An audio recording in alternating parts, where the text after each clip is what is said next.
Nous avons vu précédemment comment la machine synchrone convertissait l'énergie mécanique en énergie électrique. Nous allons maintenant mettre des équations sur ce comportement.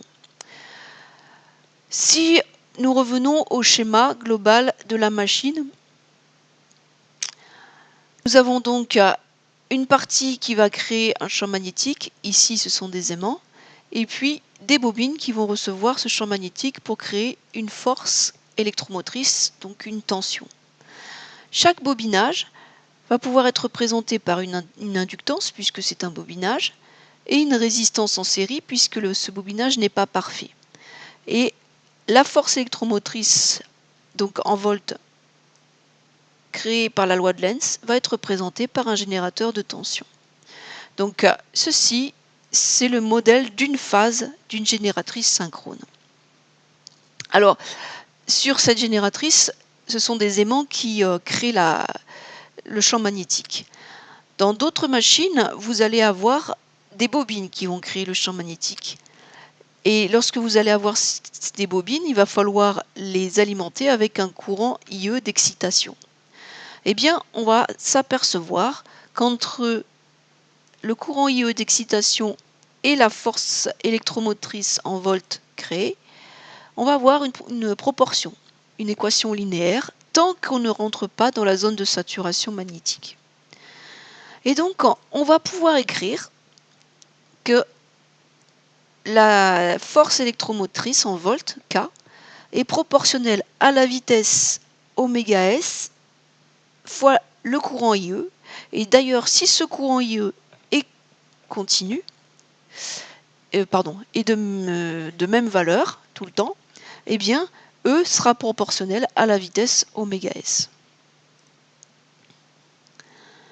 Alors, ceci, c'était le modèle d'une phase. Maintenant, si je prends en compte les trois phases, on s'aperçoit qu'il va se créer des mutuelles inductances entre les bobines. Quand vous mettez plusieurs bobines les unes à côté des autres, elles interfèrent entre elles. Donc, on va avoir une bobine supplémentaire qu'on appellera M sur chacune des phases.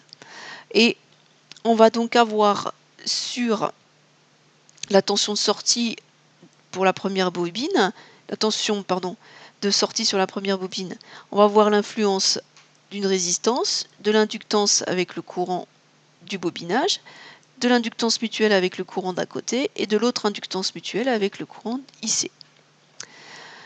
Donc, on va avoir un modèle où on prendra en compte dans l'inductance totale, ici, l'inductance de la bobine plus l'inductance mutuelle.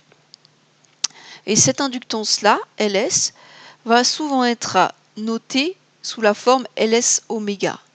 LS fois 2πf, ou XS, réactance synchrone ou réactance cyclique, attention, en ohm. Ce modèle est appelé le modèle de Ben-Eschenburg. Le bilan de puissance, on l'a déjà vu, on le revoit. La puissance mécanique, c'est un couple fois une vitesse. La puissance électrique récupérée, c'est un réseau triphasé, 3VI cos phi. Et entre-temps, on a toutes les pertes. Alors, vous avez différentes machines synchrones, pardon. Par exemple, la machine à pôle lisse, vous avez une photo ici où les pôles magnétiques sont assez plats.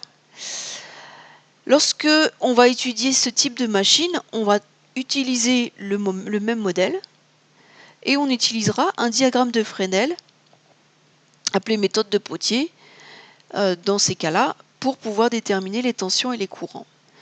Vous avez aussi les machines à pôle saillant et dans ces cas-là, on utilisera plutôt la méthode de Blondel. Alors les pôles saillants, vous voyez qu'en fait, on voit les pôles saillir du rotor. Et la méthode de Blondel, en fait, c'est un diagramme de Fresnel aussi, mais sur lesquels on va projeter les vecteurs sur un axe appelé axe D et sur un autre axe appelé Q. Donc notre équation, qui est la même que d'habitude, va pouvoir se décomposer en deux termes qui seront ED et EQ.